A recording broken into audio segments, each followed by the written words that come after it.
ప్రార్థించగలుగుతున్నాం తండ్రి. ఆమేన్. దేవుని వాక్యంలో నుండి మనం యోహాను రాసిన సువార్త మరి 7వ అధ్యాయము 37వ వచనంలో యేసు ప్రభువు అంటున్నాడు, ఏమని, ఎవడైనా దప్పికునే కదా నా యొద్దకు వచ్చి దప్పికి ತೀರ್చుకొనవలెను. ನೋಡ್ರಿ, ಯೋಹಾನನ ಬರೆದ ಸುವಾರ್ತೆ 7ನೇ ಅಧ್ಯಾಯ 37ನೇ ವಚನದಲ್ಲಿ ಯೇಸು ಕ್ರಿಸ್ತನು ಹೇಳ್ತಾರೆ, ಯಾವನಿಗಾದರೂ ನೀರಡಿಕೆಯಾದರೆ ಅವನನ್ನು ಬೆಳಗ್ಗೆ ಬಂದು ಕುಡಿಯಲಿ.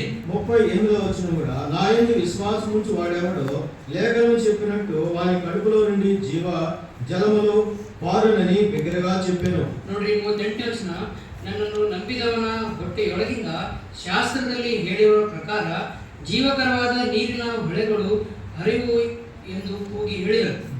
బైబిల్లో తప్పికొన్న వారు ఎవరు మనం చూద్దాం. ನೋಡ್ರಿ, ಈ ಒಂದು ಸತ್ಯವೇದದಲ್ಲಿ ತಪ್ಪಿ ಹೋದಂತವ್ರು ಯಾರು ಅಂತ ಹೇಳಿ ನಾವು ನೋಡ್ಕೊಳ್ಳೋಣ. ఎవరు తప్పికొన్న వారు బైబిల్లో?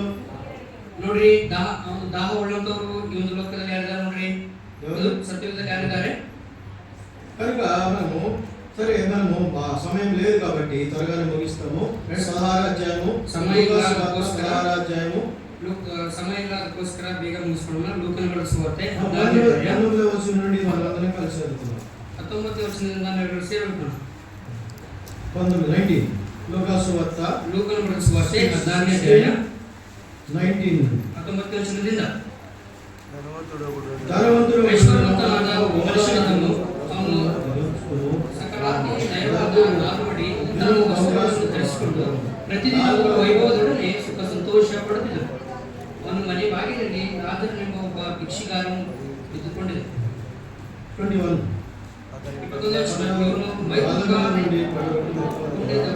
ಐಶ್ವರ್ಯವಂತನು ಮೇಜಿನಿಂದ ತಿಂದು ಹಸಿವು ತೀರಿಸಿಕೊಳ್ಳಬೇಕೆಂದು ಇಷ್ಟು ಮಾತ್ರವಲ್ಲದೆ ನಾಯಿಗಳ ಸಹ ಬಂದು ಅವನ ಹಣ್ಣುಗಳನ್ನು ಹೀಗಿರುವಲ್ಲಿ ಸ್ವಲ್ಪ ಮೇಲೆ ದೇವದೂತನು ಅವರನ್ನು ತೆಗೆದುಕೊಂಡು ಹೋಗಿ ಅಬ್ರಹಾಮನ ಕೂಡ ಎದೆಗೆ ಐಶ್ವರ್ಯವಂತನು ಶಾಸಕನು ಅವನಿಗೆ ಉತ್ತರ ಕ್ರಿಯೆಗಳು ಆದವು. 23 ಯಾತನೆ ಪಡುತ್ತಾ ಇರುವಲ್ಲಿ ಕಣ್ಣೆತ್ತಿ ದೂರದಿಂದ ಅಬ್ರಹಾಮನನ್ನು ಇವನ ಎದೆಗೆ ಹೊರಗಿಕೊಂಡಿದ್ದ ಲಾಜರನನ್ನು ತಂದೆಯೇ, ಅಬ್ರಹಾಮನ ಮೇಲೆ ದಯವಿಟ್ಟು ಲಾಜರನನ್ನು ಕಳಿಸು, ಅವನು ತನ್ನ ತುದಿ ಬೆರಳಿನಿಂದ ನೀರನ್ನು ಅದ್ದಿ ನಾಲಿಗೆಯನ್ನು ಕಣ್ಣಿಗೆ ಮಾಡಿ ಈ ಉರಿಯಲ್ಲಿ ಸಂಕಟ ಪಡುತ್ತೇನೆ ಎಂದು ಕೂಗಿ ಹೇಳಿದನು. అందుకు అబ్రహాము కుమారుడు చదవండి. ನೋಡಿ, అందుకు అబ్రహాము, ಆದರೆ ಅಬ್ರಹಾಮನು ನೀನು ಆಶಿಸಿದ ಸುಖವನ್ನು ನನ್ನ ಜೀವಮಾನದಲ್ಲಿ ಹೊಂದಿದ್ದಿ, ಹಾಗೆಯೇ ಲಾಜರನು ಕಷ್ಟವನ್ನು ಹೊಂದಿದನು ಎಂಬುದನ್ನು ನೆನಪಿಗೆ ತಂದು ಈಗಲಾದರೂ ಇಲ್ಲಿ ಇವನಿಗೆ ಸಮಾಧಾನ, ಆದರೆ ನಿನಗೆ ಸಂಕಟ. అయితే ఇక్కడ 26 కూడా 26ನೇ ವಚನ ಸಹ అంతేకాదు, ಇದು ಮಾತ್ರವಲ್ಲದೆ ನಮಗೂ ನಡುವೆ ದೊಡ್ಡದೊಂದು ಡೊಂಗರ ಸ್ಥಾಪಿಸಿದೆ. ಆದ ಕಾರಣ ಈ ಕಡೆಯಿಂದ ನಿಮ್ಮ ಬಳಿಗೆ ಹೋಗಬೇಕೆಂಬುವನು ಹೋಗಲಾರನು ಮತ್ತು ಆ ಕಡೆಯಿಂದ ನಮ್ಮ ಬಳಿಗೆ ಯಾವ ದಾಟುವುದಕ್ಕಾಗದು ಅಂದನು. కనుక ఇక్కడ మనం చూసినట్లయితే, దప్పికొనిన వారులారా నా యొద్దకు రండి, మరి మీ దాహం తీర్చుకొనమని యేసు ప్రభువు అందరికీ చెప్తున్నాడు. ನೋಡ್ರಿ, ಬಾಯಾರಿಕೆ ಆದವ್ರೆ ನೀವೆಲ್ಲ ನನ್ನ ಬಳಿಗೆ ಬನ್ನಿರಿ, ನಿಮ್ಮ ದಾಹವನ್ನು ನಿಮ್ಮ ನೀರಿಡಿಕೆಯನ್ನು ತೀರಿಸಿಕೊಡ್ರಿ ಅಂತ ಹೇಳಿ ಯೇಸು ಕ್ರಿಸ್ತನು ಹೇಳ್ತಿದ್ದಾರೆ. అయితే ఇప్పుడు ఒక వ్యక్తి పాతాళంలోకి వెళ్ళి బాధపడుతున్నాడు, అక్కడ అడుగుతున్నాడు దాహం గురించి. ನೋಡ್ರಿ, ಈಗ ಒಬ್ಬ ವ್ಯಕ್ತಿ ಇದ್ದಾನೆ, ಆತನು ಪಾತಾಳದಲ್ಲಿ ಹೋಗಿ ಅಲ್ಲಿ ಆತನು ಒಂದು ನೀರಿಡಿಕೆಯಿಂದ ಆತನು ಬೆಳಗ್ತಿದ್ದಾನೆ. కనుక అక్కడ కేకలు వేస్తున్నాడు, ఏమని? ನೋಡ್ರಿ, తండ్రి అయిన అబ్రహామా, అయ్యా నన్ను కరుణించుము, నీ అగ్ని జ్వాలలోనే యాతన పడుచున్నాను, మరి నన్ను ఇక్కడ నుండి తప్పించమని కేకలు వేస్తున్నాడు. ನೋಡ್ರಿ, ತಂದೆ ಅಬ್ರಹಾಮನೇ ನನ್ನ ಮೇಲೆ ದಯವಿಟ್ಟು ನನ್ನ ಮೇಲೆ ಕನಿಕರಿಸು ಅಂತ ಹೇಳಿ ಇಲ್ಲಿ ಐಶ್ವರ್ಯವಂತನು ಕೂಗ್ತಿದ್ದಾನೆ. అయితే ఇక్కడ ఏమంటే, మరి కేకలు వేస్తూ ఉన్నప్పుడు మరి ఆయన తన నాలుకను చల్లార్చుటకు 24లో చదవండి. 24 ನೋಡ್ರಿ, ಆತನು ಕೂಗ್ತಾ ನಮ್ಮ 24ನೇ ವಚನ, ತಂದೆಯೇ ಅಬ್ರಹಾಮನೇ ನನ್ನ ಮೇಲೆ ದಯವಿಟ್ಟು ಲಾಜರನನ್ನು ಕೆಳಿಸು, ಅವನು ತನ್ನ ತುದಿ ಬೆರಳನ್ನು ನೀರಿನಲ್ಲಿ ಅದ್ದಿ ನನ್ನ ನಾಲಿಗೆಯನ್ನು ತಣ್ಣಗೆ ಮಾಡಲಿ, ಉರಿಯಲ್ಲಿ ಸಂಕಟ ಪಡುತ್ತೇನೆ ಎಂದು ಕೂಗಿ ಹೇಳಿದನು. కనుక మనము నేను మీ దగ్గరికి వచ్చి దాహానికి నీళ్లు అడిగితే మరి ఒక గ్లాస్ ఇస్తాడు కదా. ನೋಡ್ರಿ, ಈಗ ನಾವು ಒಂದ್ ವೇಳೆ ನಾನು ನಿಮ್ಮ ಹತ್ರ ಬಂದು ನಾವು ನೀರಿಡಿಕೆ ಆಗಿದೆ ಅಂತ ನಿಮ್ಗೆ ಹೇಳಿದಾಗ ನೀವು ಒಂದು ಗ್ಲಾಸ್ ನೀರು ಕೊಡ್ತಿರಲ್ರಿ. ఈ లాజరు ఈ ధనవంతుడైతే ఆయన పాతాళంలోకి వెళ్ళి అగ్నిజ్వాలలో కాలిపోతూ ఆయన నాలుగును చల్లార్చుకోవడానికి ఒక చూడండి ఇక్కడ ఏమన్నాడు, ఆ చుక్క ఇట్లా ముంచారనుకోండి ఏరులో, ఏరు చిటికలేరు ಘನವೇలు ಮುಂಚಿ లేకపోతే ఎన్ని నీళ్ళు వస్తాయి? ನೋಡ್ರಿ ಆ ಲಾಜರ್ ಆತನ ಐಶ್ವರ್ಯವಂತ ಏನ್ ಮಾಡ್ತದಾನೆ, ನೀನ್ ಏನ್ ಮಾಡು ಅಂತಂದ್ರೆ ಲಾಜರ್ನ ಒಂದು ತುದಿ ಬರಡನ್ನು ಅದ್ದಿ ನನಗೆ ನಾಲ್ಗೆ ಮುಟ್ಟಿಸು ಅಂತಂದ್ರೆ ತುದಿ ಬರಡು ಒಂದು ನೀರಿನಲ್ಲಿ ಅದ್ದಿದ್ರೆ ಎಷ್ಟು ನೀರು ಬರ್ತಾವ್ರಿ? కనుక ఒక్క చుక్క వస్తాయి, ಒಂದು ಹನಿ ಮಾತ್ರ ಬರುತ್ತೆ. అదే ఒక చుక్క దాహం తీరుతుందా? ನೋಡ್ರಿ ಆ ಒಂದು ಹನಿ ಮೂಲಕ ನಮ್ಮ ದಾಹವನ್ನು ತೀರುತ್ತಾ? కానీ ఈ ఒక్క చుక్క మరి ఆయన జీవితాన్ని మారుస్తుంది. ನೋಡ್ರಿ ಈ ಒಂದು ಹನಿ ನೀರು ಆತನ ಜೀವಿತ ಮಾರ್ಪಡಿಸ್ತಾ ಇದೆ. కనుకనే అక్కడ చూసినట్లయితే నీకేమన్నా మైండ్ పోయి మరి ఆ ఒక్క చుక్క అడుగుతున్నాడా? ನೋಡ್ರಿ ಅದನ್ನು ಬಿಟ್ಟು ಬೇರೆ ಏನಾದ್ರೂ ಆತನ ಕೇಳ್ತದಾನ? కాదు, ఆయన కరెక్ట్ గా అడుగుతున్నాడు. ఆతను సరియాಗಿ ఆతను ಕೇಳ್ತದಾನೆ. ఎందుకంటే నేను ఒక శ్లోకం చెప్తున్నాను, మరి బ్రదర్ రాకపోయింది చెప్పిన దాని అర్థం చెప్తాను, మీకు అందరూ తెలిసి ఉండొచ్చు. ಶ್ಲೋಕ ಹೇಳ್ತೇವೆ. అసతోమా సద్గమయ తమసోమా జ్యోతిర్గమయ మృత్యోర్మా అమృతాంగమయ అనే ఒక శ్లోకం ఉంది. ಇದೊಂದು ಶ್ಲೋಕ ಇದೆ, ಇದು ಊಟ ಮಾಡೋ ಟೈಮ್ ಹಾಡ್ತಾರೆ. ఆ శ్లోకం ఏంటంటే, ఆ శ్లోಕ ఏంటంటే అసతోమా సద్గమయ అంటే నేను అసత్యములో ఉన్నాను, నన్ను సత్యములో నడిపించు. అసతోమ సద్గమయ ಅಂತಂದ್ರೆ ನಾನು ಅಸತ್ಯದಲ್ಲಿ ಇದ್ದೇನೆ, ನಾನು ಸತ್ಯದಲ್ಲಿ ನಡೆಸು. అయితే యేసు ప్రభు చెప్పాడు, నేనే మార్గమును నేనే సత్యం అన్నాడు. ಯೇಸು ಕ್ರಿಸ್ತನು ಹೇಳಿದ್ದಾರೆ, ನಾನೇ ಮಾರ್ಗವು ಸತ್ಯವಾಗಿದ್ದೇನೆ. తమసోమ జ్యోతిర్గమయ, తమసోమ జ్యోతిర్గమయ ಅಂತಂದ್ರೆ అంటే నేను చీకటిలో ఉన్నాను, నన్ను వెలుగులోకి నడిపించు దేవా అని. ನಾನು ಕತ್ತಲೆಯಲ್ಲಿದ್ದೇನೆ, ನನಗೆ ಬೆಳಕಿನಲ್ಲಿ ನಡೆಸು ದೇವ ಅಂತ ಅರ್ಥ. యేసు ప్రభు చెప్పాడు, ಯೇಸು ಕ್ರಿಸ್ತನು ಹೇಳಿದ್ದಾರೆ, నేను లోకములకు వెలుగునై ఉన్నాను, నన్ను వెంబడించువాడు చీకటిలో నడవక జీవపు వెలుగు కలిగి ఉండనని యేసు ప్రభు యోహాను సువార్త 8:12లో చెప్పాడు. ನಾವು ನೋಡ್ತೇವೆ ಯೋಹಾನನ ಸುವಾರ್ತೆ 8:12 ನಾನು ಲೋಕಕ್ಕೆ ಬೆಳಕಾಗಿದ್ದೇನೆ, ನನ್ನನ್ನು ಅನುಸರಿಸಿ ನಡೆಯುವಂತದ್ದು ಕತ್ತಲೆಯಲ್ಲಿ ನಡೆಯದೆ ಬೆಳಕಿನಲ್ಲಿ ಬರ್ತಾನೆ ಅಂತ ಹೇಳಿ ಬರೆಯಲ್ಪಟ್ಟಿದೆ. కానీ ఆయన సత్యము ఆయనే, వెలుగు కూడా ఆయనే. ಅದಕ್ಕೋಸ್ಕರ ಸತ್ಯವು ಆತನೇ ಮತ್ತು ಅದೇ ರೀತಿಯಾಗಿ ಬೆಳಕು ಸಹ ಆತನೇ. ఆ వెలుగు లోకంలోనికి వచ్చు ప్రతి మనిషిని వెలిగిస్తుంది. ఆ ಒಂದು ಬೆಳಕು ಈ ಒಂದು ಲೋಕದಲ್ಲಿ ಬಂದು ಪ್ರತಿಯೊಬ್ಬ ಮನುಷ್ಯನನ್ನು ಅದು ಬೆಳಗಿಸ್ತದೆ. కానీ లోకము ఆయనని గుర్తించడం లేదు. ಆದರೆ ಲೋಕ ಆತನನ್ನು ಗುರುತಿಡ್ತಾ ಇಲ್ಲ. అది ఇప్పుడు మరి మూడవది ఏమంటే మృత్యోర్మ అమృతాంగమయ. ಮೂರನೇది ಏನಂತಂದ್ರೆ ಮೃತ್ಯೋಮ ಅಮೃತಾಂಗಮಯ. అంటే మృత్యోర్మ అమృతాంగమయ అంటే అయ్యా నేను మృతుల్లో నుండి నన్ను నిత్య జీవంలోనికి తీసుకెళ్లి దేవా అని. ಮೃತ್ಯೋಮ ಅಮೃತಾಂಗಮಯ ಅಂತಂದ್ರೆ ನಾನು ಮರಣದಲ್ಲಿದ್ದೇನೆ, ಜೀವಕ್ಕೆ ಒಯ್ಯು. అమృతం తాగిన వాడికి మరణం లేదు, ಅಮೃತ ಉಳ್ಳಂತವರಿಗೆ ಒಂದು ಮರಣ ಇಲ್ಲ. కనుక అమృతం తాగిన వాడికి మరణం లేదు. కనుక మరి ఆ అమృతం ఎవరంటే యేసు ప్రభు చెప్పాడు, ఏమని అంటే నేనే జీవాన్ని అన్నాడు. ನೋಡ್ರಿ, ಆ ಅಮೃತ ಕುಡಿದಂತವರಿಗೆ ಒಂದು ಮರಣ ಇಲ್ಲ. ಆ ಅಮೃತವಾಗಿ ದೇವರು ಯೇಸು ಕ್ರಿಸ್ತನು ಹೇಳಿದ್ದಾರೆ, ನಾನೇ ಜೀವವಾಗಿದ್ದೇನೆ ಅಂತ ಹೇಳಿ. నన్ను తినివాడు నా మూలముగా జీవిస్తాడని చెప్పాడు. నన్ను తినివాడు, నన్ను తిన్ನುವಂತವರು నా మూలముగా జీవిస్తాడు, ನನ್ನ ಮೂಲಕವಾಗಿ ಅವರು ಜೀವಿಸ್ತಾರೆ. ఇప్పుడు మనం బలలో పాలు పొందాము, గ్లాస్ తాగినా చుక్క తాగినా. ಈಗ ನೋಡ್ರಿ, ನಾವು ಮೇಜಿನಲ್ಲಿ ಪಾಲ ತೆಗೆದುಕೊಂಡಿದ್ದೇವೆ, గ్లాస్ తాగినా ఒక చుక్క తాగాం. ನಾವು ಒಂದು ಗ್ಲಾಸ್ ಕೊಟ್ಟಿದ್ದೇವೆ, ಖಾಲಿ ಒಂದು ಹನಿ ಕೊಟ್ಟಿದ್ದೇವೆ. కనుకనే మరి ఏమడుగుతున్నాడంటే పాతాళంలోకి వెళ్ళిపోయి బాధపడుతూ ఆ నిజాన్ని చూసి అతను అడుగుతున్నాడు, అప్పుడు అతను మనోనేత్రం వెలిగించబడింది అక్కడ. ಈಗ ನೋಡ್ರಿ, ಆತನು ಪಾತಾಳ ಲೋಕಕ್ಕೆ ಹೋಗಿ ಅವನಲ್ಲಿ ಯಾತನೆ ಪಡ್ತಾ ಆತನು ಅಲ್ಲಿ ಹೋಗಿ ಆತನ ಕಣ್ಣುಗಳು ತೆರೆಪಟ್ಟಿವೆ, ಅಲ್ಲ ಆತನು ಕೇಳ್ತದ ನೋಡ್ರಿ. అయ్యా అక్కడ అబ్రహాం కనపడుతున్నాడు, కింద పాతాళం ఉంది, పైన పరదేశం ఉంది. పరదేశంలో మరి అబ్రహాం ఉన్నాడు. ನೋಡ್ರಿ, ಕೆಳಗಡೆ ಪಾತಾಳ ಇದೆ, ಮೇಲೆ ಒಂದು ಲೋಕ ಸುಖಲೋಕ ಇದೆ, ಅಲ್ಲಿ ಮೇಲೆ ಅಬ್ರಹಾಮನು ಕಾಣಿಸ್ತಾ ಇದ್ದಾನೆ, ಆತನಿಗೆ ಕೂಗ್ತಾ ಇದ್ದಾನೆ. అబ్రహాం ఉన్నాడు, అబ్రహాము రొమ్మున లాజరు అనుకుని ఉన్నాడు. ಅಬ್ರಹಾಮನ್ ಇದ್ದಾನೆ, ಅಬ್ರಹಾಮನ పక్కದಲ್ಲಿ లాజర్ ఇದ್ದಾನೆ. కనుక లాజరును చూసినాడు, అబ్రహామును చూసి అయ్యా తండ్రి అయిన అబ్రహామా, ఆయన నా మీద కనికరం పడి ఒక చుక్క నీళ్ళేవయ్యా అని అడుగుతున్నాడు. ನೋಡ್ರಿ, ಆ ಐಶ್ವರ್ಯವಂತನು ಲಾಜರನನ್ನು ಆ ಒಂದು ಅಬ್ರಹಾಮನ ಹತ್ತಿರದಲ್ಲಿ ನೋಡಿ, ಅಬ್ರಹಾಮನನ್ನೇ ಆ ಲಾಜರನ ಹತ್ತಿರ ಕಳಿಸು, ಒಂದು ಖಾಲಿ ಒಂದು ಹನಿ ನೀರನ್ನು ಕೊಡು, ನನ್ನ ನಾಲಿಗೆಗೆ ಮುಟ್ಟಿಸಂತೆ ಆತನು ಕೇಳ್ಕೊಳ್ತಿದ್ದಾನೆ. అయితే ఈ లోకంలో ఉన్నప్పుడు ఆయన మరి ధనవంతుడు యేసు ప్రభు గురించి దేవుని గురించి ఎరిగినవాడా ఎరగనవాడా? ನೋಡ್ರಿ, ಆ ಒಂದು ಐಶ್ವರ್ಯವಂತನು ಈ ಲೋಕದಲ್ಲಿ ಇದ್ದಷ್ಟು ಕಾಲವೆಲ್ಲ ಆತನು ಯೇಸು ಕ್ರಿಸ್ತನನ್ನು ತಿಳ್ಕೊಂಡಂತವನ, ತಿಳ್ಕೊಳ್ಳದೆ ಇರುವಂತವನು. ఆయన ఎరిగినవాడు. దేవుడు అంటే తెలుసు, ధర్మశాస్త్రం తెలుసు ఆయనకి. ನೋಡ್ರಿ, ಯೇಸು ಕ್ರಿಸ್ತನು ಅಂತಂದ್ರೆ ಆತನಿಗೆ ಗೊತ್ತು, ಮತ್ತು ಧರ್ಮಶಾಸ್ತ್ರ ಅಂತಂದ್ರೆ ಆ ಒಂದು ಐಶ್ವರ್ಯವಂತನಿಗೆ ಗೊತ್ತು. కానీ ఎలాగ తెలుసు అంటే అబ్రహాము విశ్వాసులకు తండ్రి. ನೋಡ್ರಿ, ಆತನು ಯಾಕೆ ಮಾಡಿದ ಅಂತಂದ್ರೆ ಅಬ್ರಹಾಮನನ್ನು ಒಂದು ನಂಬಿಕೆಗೆ ತಂದೆ. ఆయన యూదులకు తండ్రి, ಆತನು ಯೂದ್ಯರಿಗೆ ಒಂದು ತಂದೆ. కనుక ఇతను యూదుడు కావచ్చు, ಧರ್ಮಶಾಸ್ತ್ರ ಎರಿಗಿ ಕೂಡ మరి దేవుని అంగీకరించలేదు. ಇವನು ಸಹ ಯೋಧನ ಆಗಿರ್ಬೋದು, ಒಂದು ಧರ್ಮಶಾಸ್ತ್ರ ತಿಳಿದವನು ಆಗಿದ್ರು ಸಹ ಆತನು ಯೇಸು ಕ್ರಿಸ್ತನವರನ್ನು ಅಂಗೀಕರಿಸಿಲ್ಲ. ఎంతో మంది చెప్పారు, ಎಷ್ಟೋ ಜನರು ಹೇಳಿದ್ದಾರೆ, నువ్వు ధర్మశాస్త్రం దేవుడిని నమ్ముకో, నువ్వు పరలోకానికి వెళ్తావు అని ఎంతో మంది హెచ్చరించారు ఆయన. ನೋಡ್ರಿ ಎಷ್ಟೋ ಜನರು ಹೇಳಿದ್ದಾರೆ ಧರ್ಮಶಾಸ್ತ್ರ ಸಹ ಇದೆ, ನೀವು ದೇವರನ್ನು ನಂಬ್ಕೋ, ನೀವು ದೇವರ ರಾಜ್ಯ ಸೇರಿಸಿ ಅಂತ ಹೇಳಿ ಈ ರೀತಿಯಾಗಿ ಎಷ್ಟೋ ಜನರು ಆತನಿಗೆ ಎಚ್ಚರಿಕೆ ಕೊಟ್ಟಿದ್ದಾರೆ. అయితే అతను మరి తన ధనం మీద, తన సుఖ సౌఖ్యాల మీద మరి తాను బిజీ పర్సన్ అయిపోయాడు. ಆದ್ರೆ ಐಶ್ವರ್ಯವಂತನು ತನ್ನ ಒಂದು ಸುಖದ ಮೇಲೆ, ತನ್ನ ಒಂದು ಬಿಸಿ ಲೈಫ್ ಮೇಲೆ ಆತನು ಅದರ ಮೇಲೆ ಅದರೊಳಗೆ ಆತನು ಸುಖವನ್ನು ಅನುಭವಿಸಲಿದ್ದಾನೆ. అయితే ఇప్పుడేమో మరి అదే విధంగా తన ఇంటి ముందు లాజరు అనేటువంటి ఒక దరిద్రుడు కూడా ఉన్నాడు. ಮತ್ತು ಅದೇ ರೀತಿಯಾಗಿ ತನ್ನ ಮನೆಯ ಬಾಗಿಲಿನಲ್ಲಿ ಲಾಜರನ ಒಬ್ಬ ಭಿಕ್ಷುಕನು ಸಹ ಇದ್ದಾನೆ. మరి లాజరు అనే దరిద్రుడు తినడానికి తిండి లేదు, బంధువులు లేరు, అనారోగ్యంతో బాధపడుతున్నాడు. ನೋಡ್ರಿ, ಆ ಲಾಜರನಿಗೆ ಒಂದು ತಿನ್ನುವುದಕ್ಕೆ ಒಂದು ಊಟ ಇಲ್ಲ, ಆತನಿಗೆ ಯಾರು ಸಹ ಬಂಧುಗಳಿಲ್ಲ, ಆತನಿಗೆ ಒಂದು ಭಕ್ತು ಊಟ ಸಹ ಸಿಗ್ತಾ ಇಲ್ಲ ಮತ್ತು ರೋಗದಿಂದ ಆತನು ಬಳಲ್ತಿದ್ದಾನೆ.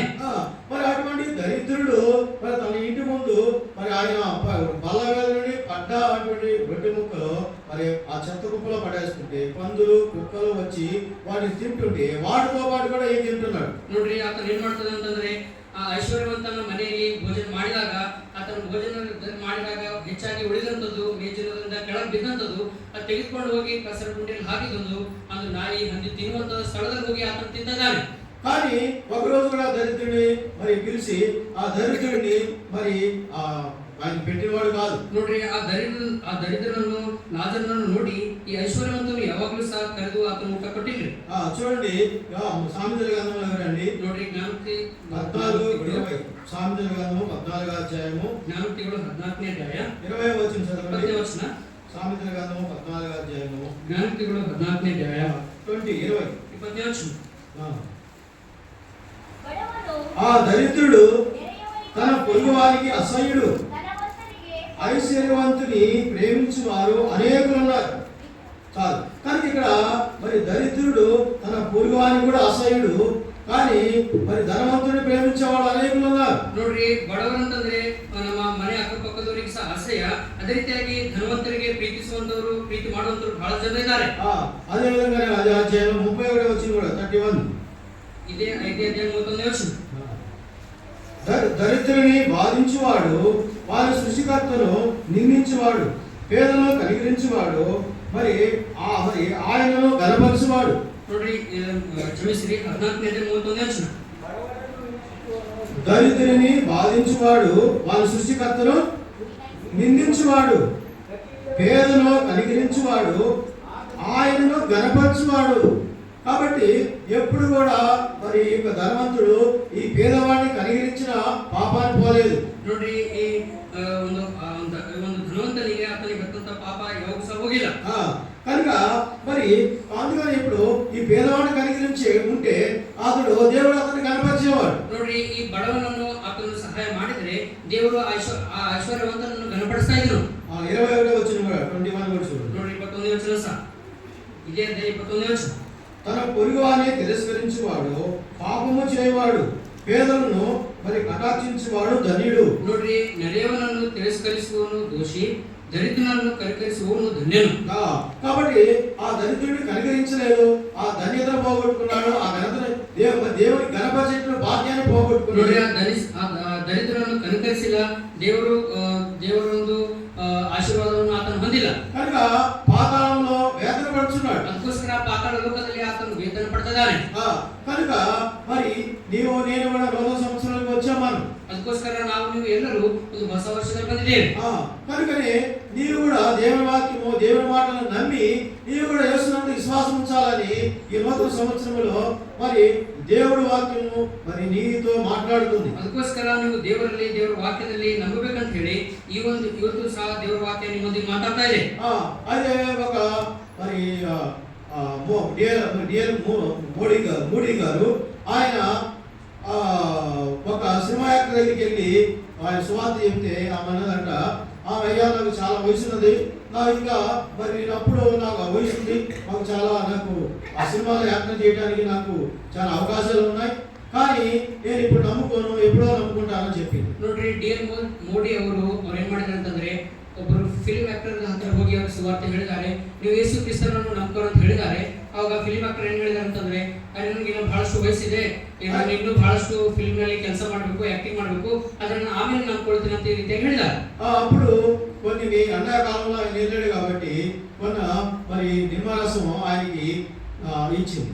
ನೋಡ್ರಿ, ಒಂದು ಬೇಸಿಗೆ ಕಾಲ ಆಗಿತ್ತು, ಅವರಿಗೆ ಕುಡಿಯೋದಕ್ಕೋಸ್ಕರ ಒಂದು ನಿಂಬಿಕೆ ರಸ ಕೊಟ್ಟಿದ್ದಾರೆ.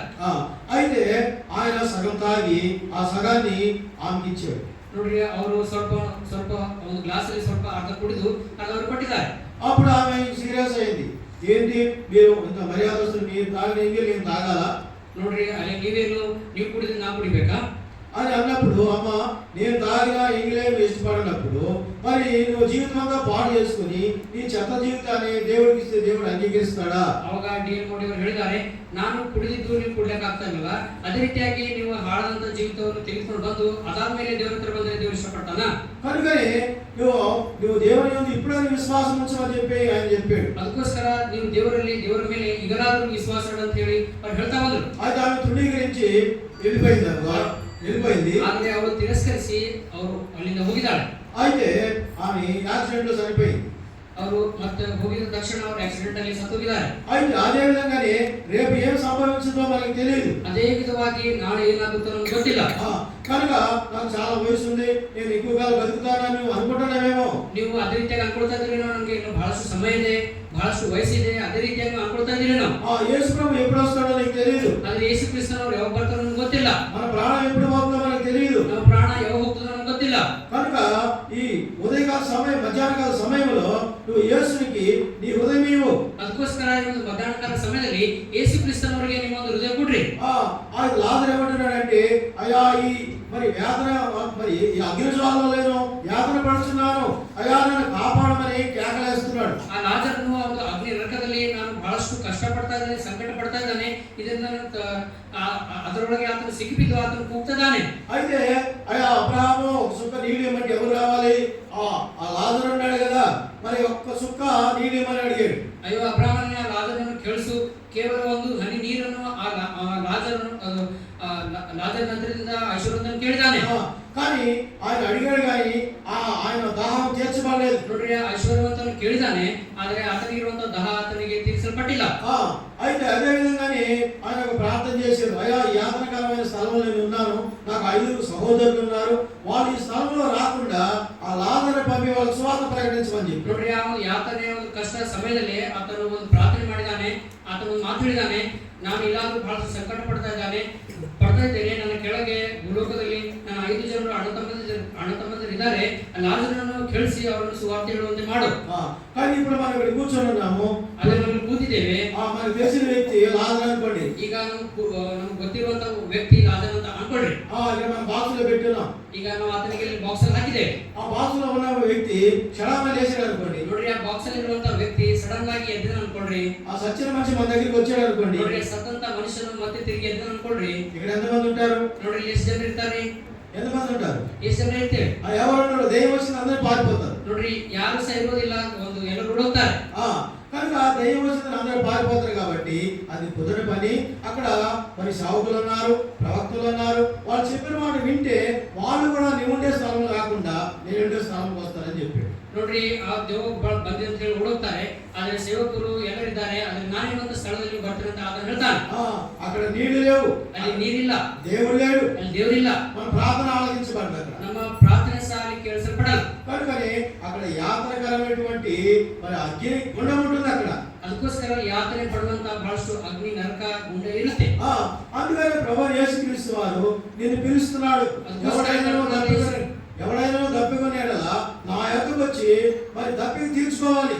ಅದಕ್ಕೋಸ್ಕರ ಯೇಸು ಕ್ರಿಸ್ತನವರು ನಿಮ್ಮನ್ನು ಕರೀತಿದ್ದಾನೆ, ಯಾರಿಗಾದರೂ ದಾಹವಾದರೆ ನನ್ನ ಹತ್ರ ಬಂದು ನಿಮ್ಮ ದಾಹವನ್ನು ತೀರಿಸಿಕೊಳ್ಳಿ ಅಂತ ಹೇಳಿ ಆತನು ಕರೀತಿದ್ದಾನೆ. ఎంతో మంది మరి 2025లో ఎంతో మంది మరి కరోనా కావచ్చు, రకరకాలైనటువంటి వ్యాధులతోటి యాక్సిడెంట్లతో ఎంతమంది చనిపోయారు. ನಾವು ನೋಡ್ತೇವೆ 2025 ವರ್ಷದಲ್ಲಿ ಎಷ್ಟೋ ಜನರು ತರತರವಾದಂತ ಒಂದು ರೋಗದಿಂದ, ತರತರವಾದಂತ ಅಪಘಾತಗಳಿಗೆ ಒಳಗಾಗಿ ಅವರು ಮರಣ ಹೊಂದಿದ್ದಾರೆ. మన వయసులో ఉన్నవారు ఎంతో మంది హాస్పిటల్లో ఉన్నారు. ನಮ್ಮ ಒಂದು ವಯಸ್ಸಿನಲ್ಲಿ ಇರುವಂತವರು ಎಷ್ಟೋ ಜನರು ಅವರು ಆಸ್ಪತ್ರೆಯಲ್ಲಿ ಕೊಟ್ಟಿದ್ದಾರೆ ಈಗ. కానీ దేవుడు నిన్ను ప్రేమించి నీకు ఆశించి ఆరోగ్యం ఇచ్చి నీ దేవుని మందిరంలోకి తీసుకొచ్చాడంటే నువ్వు దానికి కృతజ్ఞుడివై ఆయన అంగీకరించాలి. ಆದ್ರೆ ದೇವರಿಗೆ ಒಳ್ಳೆ ಆರೋಗ್ಯ ಕೊಟ್ಟು ಒಳ್ಳೆ ಎಲ್ಲ ಸಮೃದ್ಧಿ ಕೊಟ್ಟು ನಿಮಗೆ ಅದನ್ನ ಮಂದಿರದಲ್ಲಿ ಅದನ್ನ ತಂದಿನಂತಂದ್ರೆ ನೀವು ಎಷ್ಟೋ ಕೃತಜ್ಞತೆ ಉಳ್ಳವರಾಗಿರ್ಬೇಕು. అయితే నాకు సంబంధం లేదు నాకెందుకులే అని చెప్పి నువ్వు కానీ ఊరుకుంటే మరి రండి ಅಲ್ಲದೆ ನಮ್ಗೆ ಏನು ಸಂಬಂಧ ಇಲ್ಲ ಅಂತ ಹೇಳಿ ಅದೇ ರೀತಿಯಾಗಿ ನೀವು ಸುಮ್ಮನೆ ಕೂತಿದ್ರೆ యోబు గ్రంథంలోకి రండి 7వ అధ్యాయము ನೋಡ್ರಿ ಯೋಬನ ಬರೆದ ಗ್ರಂಥ 7ನೇ ಅಧ್ಯಾಯ 9-10 ವಚನ. యోబు గ్రంథము ಯೋಬನ ಬರೆದ ಗ್ರಂಥ 9వ అధ్యాయము 9ನೇ ಅಧ್ಯಾಯ 7వ అధ్యాయం 9వ వచనం 7-9 7ನೇ ಅಧ್ಯಾಯ 9ನೇ ವಚನ.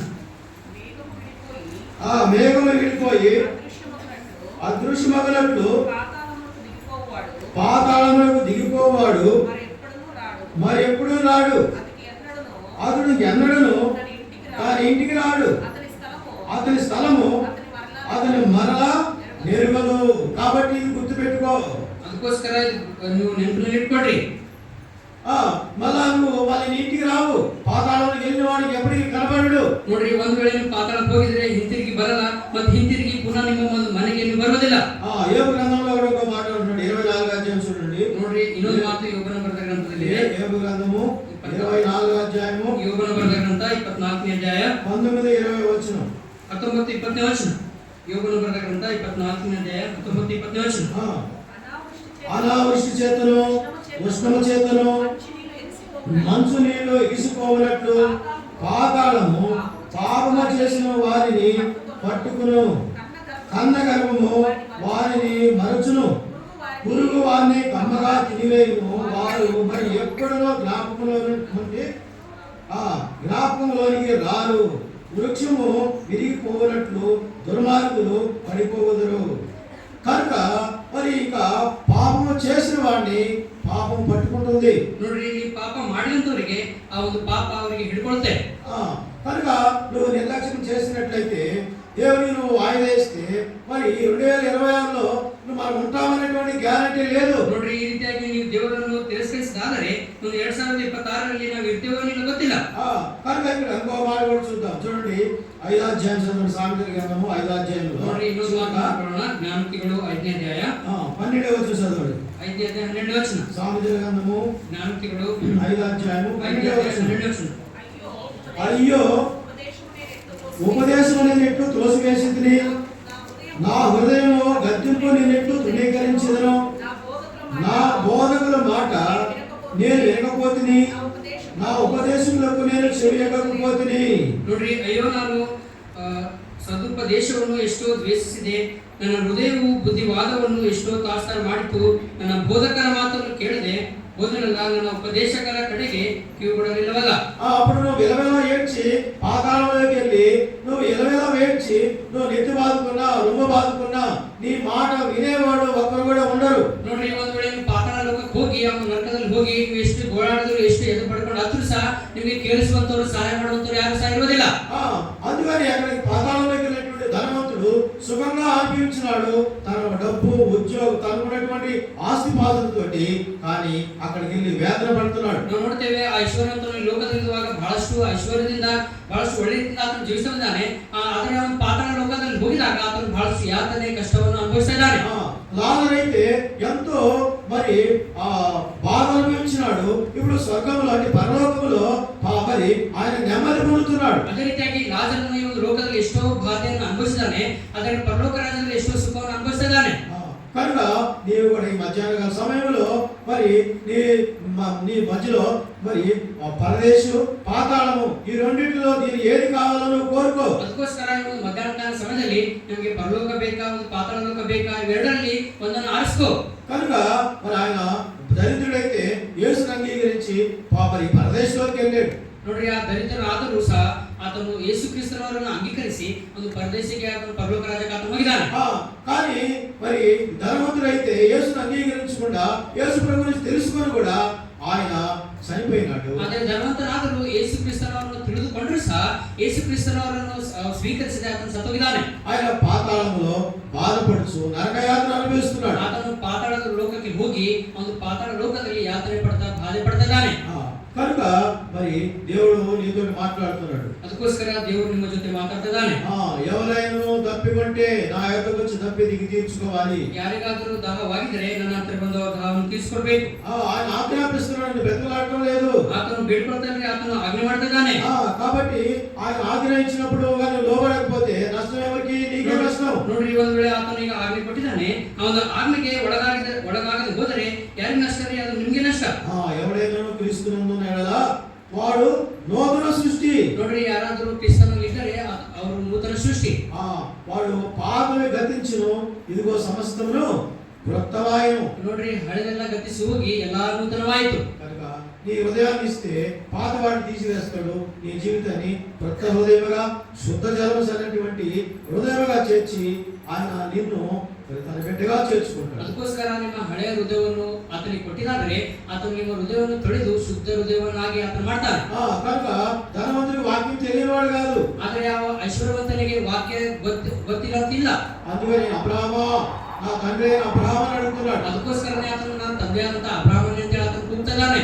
కనుక ఈ మధ్యాహ్న సమయంలో మరి మరి మోకరించి, ప్రభా నేను కూడా మరి లాజరు వలె నిన్ను నా హృదయాన్ని నీకు ఇస్తానని చెప్పి మరి ఒకసారి తీర్మానం చేసుకున్నాను. ಅದಕ್ಕೋಸ್ಕರ ನಾವು ಲಾಜರನ ಹಾಗೆ ನನ್ನ ಹೃದಯವನ್ನು ನನ್ನ ಕಡೆ ತಿರುಗಿಸ್ತೀನಿ ಅಂತ ಹೇಳಿ ಒಂದು ಸಾರ್ವಜನಿಕ ಪ್ರಾರ್ಥನೆ ಮಾಡೋಣ. మోకరించండి, ಮೊಳಕಮ್ಮೆ ಬರ್ರಿ, కళ్ళు మూసుకోండి, కళ్ళు ముచ్చుకోండి. మరి మనము ఇంకా యేసు ప్రభువుని అంగీకరించకుండా, యేసునందు విశ్వాసం ఉంచకుండా నీవు ఉన్నట్లయితే అది ప్రార్థన చేయి. ನೋಡ್ರಿ, ಒಂದು ವೇಳೆ ಇನ್ನೂ ಸಹ ನೀವು ಯೇಸು ಕ್ರಿಸ್ತನನ್ನು ನಂಬಿಕೊಳ್ಳದೆ ಇದ್ದರೆ ನೀವು ಚಿಕ್ಕ ಪ್ರಾರ್ಥನೆ ಮಾಡ್ರಿ. కళ్ళు మూసుకోండి, ಎಲ್ಲರೂ ಕಣ್ಣು ಮುಚ್ಕೊಳ್ರಿ. పిల్లలు కూడా అక్కడ తిరగవద్దు, కూర్చోండి. పిల్లలు కూడా, ಮಕ್ಕಳು ಸಹ ಆ ಕಡೆ ಈ ಕಡೆ ತಿರುಗಬಾರ್ದು, ಎಲ್ಲರೂ ಕೂತ್ಕೊಳ್ಬೇಕು. ఎవరి వైపు చూడొద్దు, కళ్ళు మూసుకోండి. ನೋಡ್ರಿ, ಆ ಕಡೆ ಈ ಕಡೆ ಯಾವ ಕಡೆ ನೋಡಬಾರ್ದು, ನೀವು ಕಣ್ಣು ಮುಚ್ಕೊಳ್ರಿ. అయితే మరి లాజరు అయితే దేవుని దగ్గర నెమ్మది పొందుతున్నాడు. అలాగే లాజరునాథుడు దేవుని హತ್ರ ఆతను నెమ్మదిని అనుభవిస్తానే. అయితే మరి ఈ ధనవంతుడైతే మరి పాతాళంలో వేదన పడుతున్నాడు. ಆದರೆ ಈ ಧನವಂತನಾದವರು ಅವನು ಪಾತಾಳ ಲೋಕದಲ್ಲಿ ಬಹಳಷ್ಟು ಕಷ್ಟವನ್ನು ಅನುಭವಿಸ್ತಿದ್ದಾನೆ. కనుక కళ్ళు మూసుకొని, ప్రభువా నా హృదయంలోకి రా అని చెప్పినావు. కానీ నువ్వు మరి అడిగితే ఆయన నీ జీవితాన్ని మారుస్తాడు. ఈయన కూడా ఆ పరలోక రాజ్యానికి నేను వారసురాలుగా చేసుకుంటాడు. ಅದೇ ರೀತಿಯಾಗಿ ನೀವು ಸಹ ಚಿಕ್ಕ ಪ್ರಾರ್ಥನೆ ಮಾಡ್ರಿ. ದೇವರೇನು ಹೃದಯದಲ್ಲಿ ಬಾ ಅಂತ ಹೇಳಿ ಈ ರೀತಿಯಾಗಿ ನೀವು ಪ್ರಾರ್ಥನೆ ಮಾಡಿದಾದ್ರೆ ಆತನು ಸಹ ನಿಮಗೆ ಒಂದು ರಕ್ಷಣೆಗೆ ತರ್ತಾನೆ ಮತ್ತು ಆ ಒಂದು ಪರಲೋಕ ರಾಜ್ಯಕ್ಕೆ ಒಂದು ಬಾಧ್ಯಸ್ಥರನಾಗಿ ಆತ ನಿಮ್ಮನ್ನು ಮಾಡ್ತಾನೆ. కనుక నువ్వు మరి నీవు కూడా ఆశీర్వదించబడాలంటే, మరి నీవు కూడా మరి ప్రభువునందు అబ్రహాము కుమారుడుగా కావాలంటే నీవు కూడా మరి నీ కుడి హస్తం ఎత్తి చూపిస్తే నీ కోసం ప్రార్థన చేస్తాం. ನೀವು ಸಹ ದೇವರ ಮಕ್ಕಳು ಆಗ್ಬೇಕಂತಂದ್ರೆ, ನಿಮಗೂ ಸಹ ಆಶೀರ್ವಾದ ಬೇಕಂತಂದ್ರೆ, ನೀವು ಸಹ ಅಬ್ರಹಾಮನ ಮಕ್ಕಳು ಆಗ್ಬೇಕಂತಂದ್ರೆ ನೀವು ಚಿಕ್ಕ ಪ್ರಾರ್ಥನೆ ಮಾಡ್ರಿ. ನೀವು ನಿಮ್ಮ ಒಂದು ಕೈ ಮೇಲೆ ತೋರಿಸ್ರಿ, ನಾನು ನಿಮಗೋಸ್ಕರ ಪ್ರಾರ್ಥನೆ ಮಾಡ್ತೇವೆ. కనుక నీవు సిగ్గుపడకుండా, నేను ఎవరు చూడడం లేదు, దేవుడిని చూస్తున్నాడు, నీ హృదయాన్ని పరీక్షిస్తున్నాడు. ನೋಡ್ರಿ, ನೀವು ಯಾರು ನೋಡದ ಹಾಗೆ ನಿಮ್ಮ ಮನಸ್ಸು ಒಂದು ವೇಳೆ ದೇವರಿಗೆ ಕೊಟ್ಟಿದ್ದಾದ್ರೆ ನಿಮ್ಮ ಒಂದು ಕೈ ಮೇಲೆ ಕೆತ್ತಿರಿ. ನೀವು ನಾಚಿಕೆ ಪಡದ ಹಾಗೆ ನೀವು ಕೈ ಮೇಲೆ ಎತ್ತ ಬರ್ರಿ. ದೇವರು ನಿಮ್ಮ ನೋಡ್ತಾ ಇದ್ದಾರೆ, ಮನುಷ್ಯರು ಯಾಕೆ ಸಹ ನೋಡ್ತಾ ಇಲ್ಲ. కనుక నీ కుడి హస్తం ఎత్తి నీ తలపై చూపిస్తే నీ కోసం ప్రార్థన చేస్తాం. ಅದಕ್ಕೋಸ್ಕರ ನಿಮ್ಮ ಒಂದು ಹಸ್ತವನ್ನು ನಿಮ್ಮ ತಲೆಗಿಂತ ಮೇಲೆ ತೋರಿಸಿದಾದ್ರೆ ನಾನು ನಿಮಗೋಸ್ಕರ ಪ್ರಾರ್ಥನೆ ಮಾಡ್ತೇವೆ. ఒకసారి పరీక్షించుకో, ఒకసారి తీర్మానం చేసుకో. ಒಂದೇ ಸಾರ್ತಿ ಪರೀಕ್ಷೆ ಮಾಡ್ಕೊಳ್ರಿ, ಒಂದ್ ಸಾರ್ತಿ ತೀರ್ಮಾನ ಮಾಡ್ಕೊಳ್ರಿ. సహోదరి, ప్రభు నీ పాపం క్షమించి అబ్రహాము సంతతిలో ఆయన జీవగ్రంథంలో నేను చేసుకుని గాక.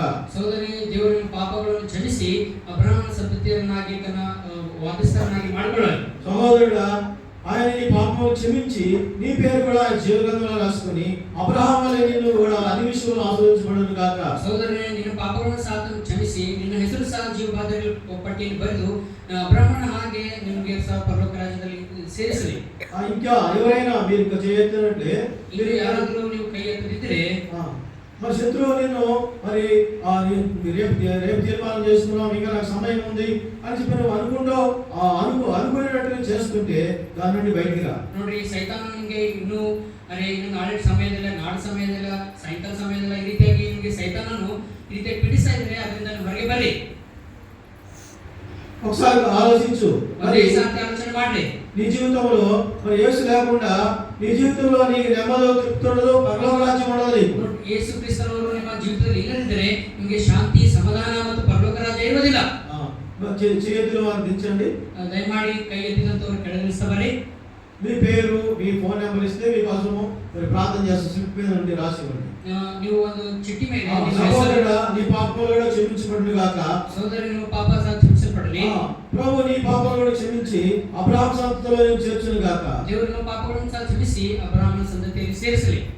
ఇంకెవరైనా ఉంటే సహోదరులు యవనస్తులలో ನೋಡ್ರಿ, ಇನ್ನು ಯಾರಾದ್ರೂ ಇದ್ದೀರಾ, ಸಹೋದರರಲ್ಲಿ ಯೌವನಸ್ಥರಲ್ಲಿ ಯಾರೇ ಆಗಿರ್ಲಿ, ఇంకెవరైనా ఉంటే చివరిగా మేము ప్రార్థన చేస్తాం. ಇನ್ನೇ ಯಾರೇ ಆಗಿದ್ರೆ ನಾವು ಕೊನೆಗಾಗಿ ನಾವು ಪ್ರಾರ್ಥನೆ ಮಾಡ್ತೇವೆ. కానీ ఈ సమయం మళ్ళీ రేపు రాకపోవచ్చు. ಆದ್ರೆ ಇನ್ನೊಂದು ಸಮಯ ಮತ್ತೆ ನಾಳೆ ಬರದೇ ಇರಬಹುದೇನೋ. కనుక ప్రభు నేను మరి బలవంతం చేస్తున్నాడు. ಅದಕ್ಕೋಸ್ಕರ ದೇವರು ನಿಮಗೆ ಬಲವಂತ ಮಾಡ್ತಿದ್ದಾನೆ. ఆయన స్వరం నీకు వినిపిస్తున్నాడు. ಆತನ ಸ್ವರವನ್ನು ನಿಮಗೆ ಕೇಳಿಸುವಂತೆ ಮಾಡ್ತಿದ್ದಾನೆ. నీ హృదయం కఠినపరచుకోవద్దు. ನಿಮ್ಮ ಹೃದಯವನ್ನು ಕಠಿಣಪಡಿಸಿಕೊಳ್ಳಬೇಡಿ. చేతులు దించండి. ದಯಮಾಡಿ ಕೈ ಎತ್ತಿದಂತವರು ಕೆಳಗಿಳಿಸಬಾರಿ. ఇంకా అవకాశం చివరిగా ನೋಡ್ರಿ, ಕೊನೆದಾಗ ಅವಕಾಶ ಕೊಡ್ತೇವೆ. ప్రార్థన చేసుకుంటాం. ಪ್ರಾರ್ಥನೆ ಮಾಡಿಕೊಳ್ಳೋಣ. हमारे जीवन के सच्चे विश्वास हो, हमारे जीवन के आधार हमारा सृष्टिकर्ता मानव जाति के लिए आपने उद्धार प्रबंध किया है। प्रभु यीशु मसीह के द्वारा जीवन का जल, शांति, आनंद, स्वर्ग का राज्य आपने तैयार किया है। आज लोग दुनिया में करोड़ों लोग नरक की ओर जा रहे हैं, शैतान की बात को सुनकर आपके वचन को